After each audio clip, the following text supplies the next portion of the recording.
commemorate the 75th anniversary of Pinellas County, Pinellas Past program is retelling the story of the cities and towns of Pinellas County in cooperation with local historical societies. If you visit Heritage Park, you will see there a church that was originally in Safety Harbor. In 1886, the original Methodist Episcopal Church was built, torn down, and the one you saw was built in 1905. Now, while you go visit Heritage Park, we will tonight go to Safety Harbor and see a frontier town. A frontier town that grew up at the turn of the century. We will have a couple of visitors who will help to retell the story of that town. In the meantime, we will first visit our pioneer editor, Charles Jones. Thank you, Ernie. And hello, everyone in TV land. We are glad to bring you History in the News. From the Indian, the Spanish, and finally the American, the development of Safety Harbor may be more unique than any other community in Pinellas County. Beautiful terrain, safe place, good harbor. Even before 1000 AD, the Tobago Indians had made the area now called Safety Harbor their home. In fact, this ancient tribe was at its height around the year 1000 AD. Numerous artifacts have been discovered which attest to their presence and their culture. Tradition has it that the famous Spanish explorers Panfilio de Narvaez and Hernando de Soto landed and explored the Pinellas Peninsula, including the Safety Harbor area, where they would have come into contact with the Indians. Could it be that the demise of the Indian tribe was also the result of disease carried by the Spanish, as occurred in other of the Western worlds, or perhaps the explorers, not accepting the Indians as a fellow human and afraid of his culture, attacked the unsuspecting Indian? Some Indians were without doubt conscripted into service as guides and interpreters for the explorers. These and other speculations have fascinated and intrigued the Pinellas historian for years. A valid answer is yet to be found. Regardless, we do know that, for whatever reason, the Indian tribe has disappeared from the area. The Spanish influence became pronounced when Count Odette Philippi in 1832 established the first white settlement of Pinellas County in the Safety Harbor area. This area consisted of citrus groves, and citrus in general were to have a huge economic impact on Pinellas County and the entire state. With his skills and his farming and fishing ability, he brought his family here, and surely this was a good thing for Safety Harbor and the community at that time. His daughter married Richard Booth, a veteran of the Indian Wars and a member of another early and large family who settled in the peninsula of Pinellas. Their child, a son named Odette in honor of his grandfather, was born in 1853 and is said to be the first white child born in Pinellas County. We continue with the continuing growth of this beautiful Safety Harbor area of our county, but let us leave the details of these facts and other more recent history of this area to our guest. And so back to our host, Ernie Dipple. We want to welcome Mr. Al Boyd. Mr. Boyd, I'd like to ask you about Tampa Boy. Do you remember anything out of Tampa Boy that might reveal what younger children were doing in your earlier day? I don't believe anyone having read the book could ever forget every incident. He made everything so interesting you could not put the book down. One incident I remember distinctly. We had many fiddler crabs on the beaches years ago. It was so thick you could hardly walk for them. So these several boys would get together and go down to the beach, and they'd start running in circles around and around these fiddlers, and the fiddlers would run from them and gather in a pile. They would get their claws entangled with each other, and it wasn't long before they had a pile and they were 2 feet high. Then the boys would come back with shovels and pick these fiddlers up, feed them to the chickens. Sounds like either I don't know which was wild, the boys or the fiddler crabs. Now, let me ask you, were there other wild animal when you were a young boy in Safety Harbor area? Yes, sir. There are quite a few wild animals. The panther, now almost extinct, was very common at that time, and my mother used to enjoy telling the story in our new home out near Lake Tarpon, that it had a long hallway, and at the end of the dinner period, I would walk down that hallway from the dining room to my bedroom with the panthers crying out in the wild right next to the home. And we had wild boar, you name it, we had it. Other than wild boar, what other animals? Panthers, wild boar? Wildcats, and the wildcat was sometimes crossed with a house cat.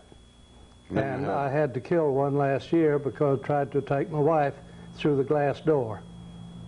They make very vicious animals when they're mixed. Do you have any wild turkey? Yes, sir. We had a game reserve at the Boot Ranch, and the game department would capture turkeys there and move them out to the hunting areas all over the state, and a few deer. Tell me, when Safety Harbor changed from a frontier to more like a town, did all the wild animals run away, or did you have a problem with them? Did they come into town, mix with the domestic animals, or? That and animals half domesticated were a privilege to roam at will. All the towns, all the homes, the farms, all had to be fenced to keep the livestock out. Now, for instance, the drugstore that you see in the picture, operated by my grandfather, had to have the fence around the edge of the building to keep the wild hogs from congregating under the building. The wild hogs? Yes, semi-wild. Mm-hmm. Let me ask you this. Safety Harbor at the time you were born was 1913, you told me. Right. Now, the same year that Safety Harbor Church was built, they built a church down in St. Petersburg. If one wanted to go down to the St. Petersburg church, or one wanted to go over to Tampa, how would you get there? Walk, or perhaps ride a horse, or the best way would take a horse and buggy. The roads were very, very few and not improved. Indian trails were made into roads. The first roads built were only for a short distance out from the towns, but not connecting one city with the other. Therefore, you had to meander all through the wooded areas to get from one town to the next. Very, very difficult. Communications and transportation in those early days were almost nil. Did you go by boat sometimes? Yes. To shop, the women folk, including my mother and my aunt, see pictured here, were boarding a small steamer to cross Tampa Bay to Port Tampa. Then they would take the streetcar to go downtown in the shopping area.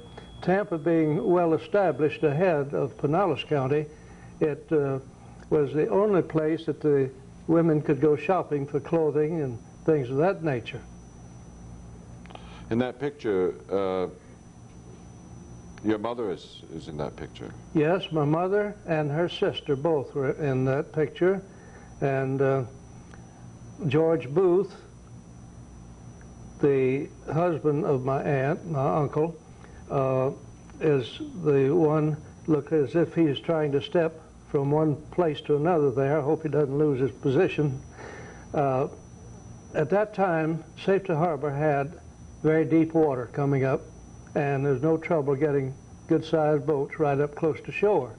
Now it's all silted in and polluted, and it makes a bad situation. But the state of Florida now has appropriated money to try to clean up Tampa Bay. Now, was there, other than going shopping, was there a certain amount of shipping going out of Safety Harbor of goods? Not a great deal. Most of the shipping went out of Tampa in the early days.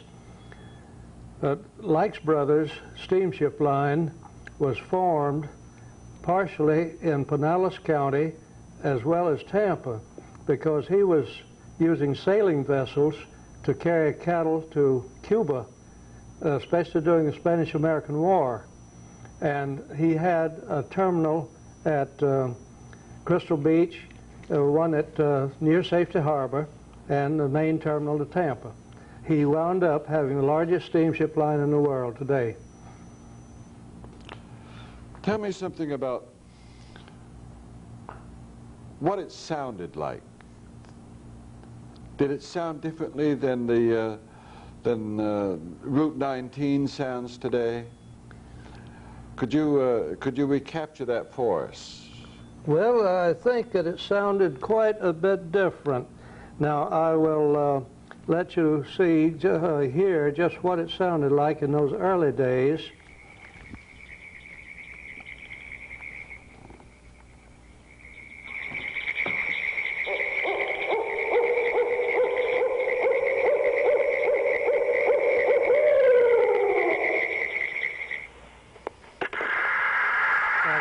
Is the sound of today.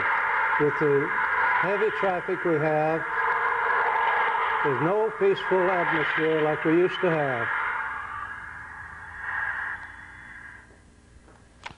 I'd like to hear a lot more of the first sound, not necessarily of the second sound. Tell me, Mr. Boyd, what are the trade? What brought business and tourists and trade to Safety Harbor? Was it the railroad that was coming? We never had any real trade except by water into this area until the railroads came in. For instance, the refrigeration, electric light plants were not here because of the lack of transportation primarily. Soon after the railroads came in, Florida began to boom, man, and it was a slow, very slow process, but from that day on, the first railroads more or less opened up the southern frontier. Well, thank you, Mr. Boyd, who, after all, you have lived through all of the incorporated history of Safety Harbor. You were 4 years old, I guess, when Safety Harbor was created as a town. Is that correct? Correct. I think what we've seen is Safety Harbor when it was a frontier town. Thank you, Mr. Boyd, for joining us tonight, and thank you, Mrs. Spencer, for helping us to bring back a little bit of the frontier spirit of Safety Harbor.